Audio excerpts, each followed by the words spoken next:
اعوذ باللہ من الشیطان الرجیم بسم اللہ الرحمن الرحیم شہر رمضان الذی انزل فیہ القرآن ھدی للناس وبینات من الھدی والفرقان فمن شہد منکم الشہر فلیصم۔ رمضان کریم کے مہینے میں اللہ پاک نے قرآن مجید کو اتارا اور ہدایت ہے یہ لوگوں کے لیے اور راہ پانے والوں کے لیے دلیل روشن ہے، روشن چراغ کی طرح، اور جدا کرتا ہے حق اور باطل کو، فرق کرنے والا ہے حق اور باطل میں۔ اور جو کوئی اس مہینے کو پالے، رمضان کے مہینے کو، وہ اس کے روزے رکھے۔ اللہ تعالیٰ نے قرآن کریم کو رمضان میں اتارا، لوح محفوظ سے آسمانی دنیا پہ ایک ہی رات میں اس کو نازل فرمایا، اور پھر وقتاً فوقتاً جیسے جیسے ضرورت ہوئی اس طرح اللہ تعالیٰ نے اپنے نبی کریم صلی اللہ علیہ وسلم کے دل پہ اتارا قرآن کو۔ قرآن مجید کو جس طرح رمضان میں نازل کیا گیا، اس طرح باقی انبیاء پر ان کی کتابوں اور صحیفوں کو بھی اسی رمضان میں نازل کیا گیا۔ حضرت ابراہیم علیہ السلام کے صحیفے ان کے اوپر یکم رمضان کو نازل ہوئے، اور حضرت داؤد علیہ السلام کو زبور اسی مہینے کی 12 یا 18 تاریخ کو ملی، اور حضرت موسیٰ علیہ السلام کو تورات اسی رمضان کے مہینے کی 6 تاریخ کو ملی، اور حضرت عیسیٰ علیہ السلام کو انجیل اسی مہینے کی 12 یا 13 تاریخ کو ملی۔ اسی مہینے میں قرآن بھی نازل ہوا۔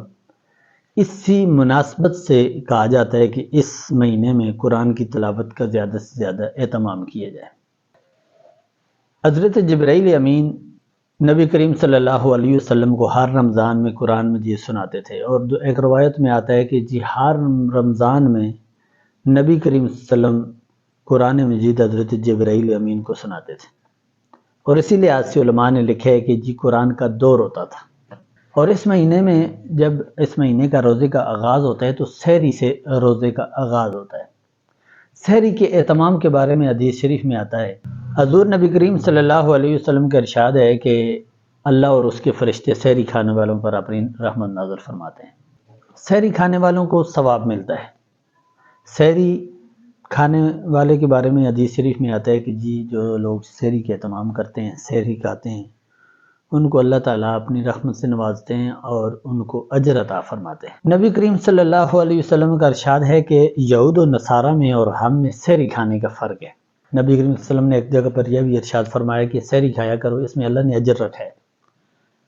اور ایک جگہ پہ نبی کریم صلی اللہ علیہ وسلم کا یہ بھی ارشاد ہے کہ 3 چیزوں میں اللہ نے برکت رکھی ہے، ایک جماعت میں، ایک سرید میں، اور ایک سحری کھانے میں۔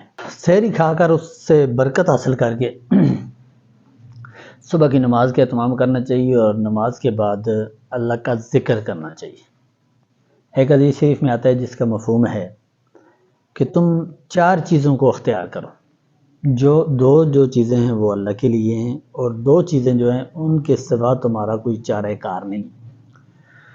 2 چیزیں جو اللہ کے لیے ہیں، ایک وہ یہ ہے کہ اللہ کا ذکر کرو، کلمہ طیبہ کا ورد کیا کرو، اور دوسرا ہے استغفار کی کثرت کرو، اور دوسری 2 چیزیں ہیں کہ جنت کی طلب کرو اور جہنم سے پناہ مانگو، آگ سے پناہ مانگو۔ نبی کریم صلی اللہ علیہ وسلم کا ارشاد ہے کہ جو شخص نماز پڑھے اور اس کے بعد 33 بار الحمدللہ اور 33 بار سبحان اللہ اور 33 بار اللہ اکبر پڑھے، اور 1 بار لا الہ الا اللہ وحدہ لا شریک لہ لہ الملک ولہ الحمد وہو علی کل شیء قدیر پڑھے، تو اس کے گناہ معاف کر دیے جاتے ہیں، چاہے وہ سمندر کی جاگ کے برابر ہوں۔ پھر بھی ایک اور جگہ پہ نبی کریم صلی اللہ علیہ وسلم نے ارشاد فرمایا کہ 2 کلمے ایسے ہیں جو کہ زبان پہ بہت ہلکے ہیں اور ترازو میں بہت بھاری ہیں، سبحان اللہ و بحمدہ سبحان اللہ العظیم۔ یعنی یہ 2 کلمے جو ہیں یہ زبان پہ پڑھنے میں ہلکے ہیں لیکن ترازو میں بڑا وزن رکھتے ہیں اور اللہ تعالیٰ کو بڑے محبوب ہیں۔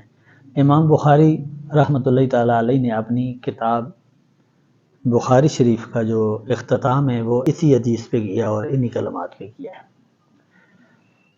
ذکر و اذکار کا اہتمام کرنا چاہیے، قرآن کریم کی تلاوت کرنی چاہیے۔ ایک حدیث شریف میں آتا ہے جس کا مفہوم ہے کہ اگر تم 1 آیت قرآن کی صبح سیکھ لو تو وہ 100 رکعت نفل پڑھنے سے افضل ہے، اور 1 باب اگر علم کا سیکھ لو تو 1000 رکعت نفل پڑھنے سے افضل ہے۔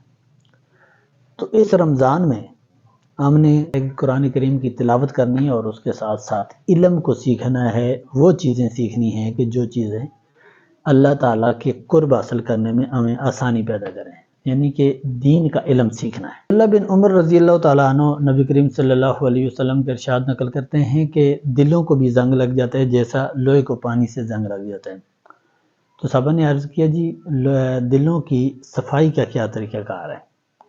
تو ارشاد فرمایا جس کا مفہوم ہے کہ جی دلوں کا زنگ اتارنے کا طریقہ یہ ہے کہ جی موت کو کثرت سے یاد کرو اور قرآن کریم کی تلاوت کرو۔ کریم صلی اللہ علیہ وسلم کا ارشاد ہے کہ جو شخص کلام اللہ کی آیت سنے اس کے لیے 2 چند نیکیاں لکھی جاتی ہیں، اور جو شخص کلام اللہ کی آیت کی تلاوت کرے تو اس کے لیے قیامت کے دن نور ہو۔ ابو ہریرہ رضی اللہ تعالیٰ عنہ نقل کرتے ہیں کہ نبی کریم صلی اللہ علیہ وسلم نے ارشاد فرمایا کہ جو شخص 10 آیتیں قرآن کی تلاوت کرے تو وہ غافلین میں شمار نہیں ہوگا۔ اللہ تعالیٰ سے دعا ہے کہ اللہ تعالیٰ ہمیں بھی قرآن کریم کی تلاوت کرنے کی توفیق نصیب فرمائے۔ آپ ہمارے چینل کو سبسکرائب کر دیں اور ویڈیو کو شیئر کر دیں۔ یوٹیوب چینل کو سبسکرائب کر دیں، ویڈیو کو لائک کر دیں اور ویڈیو کو شیئر کر دیں۔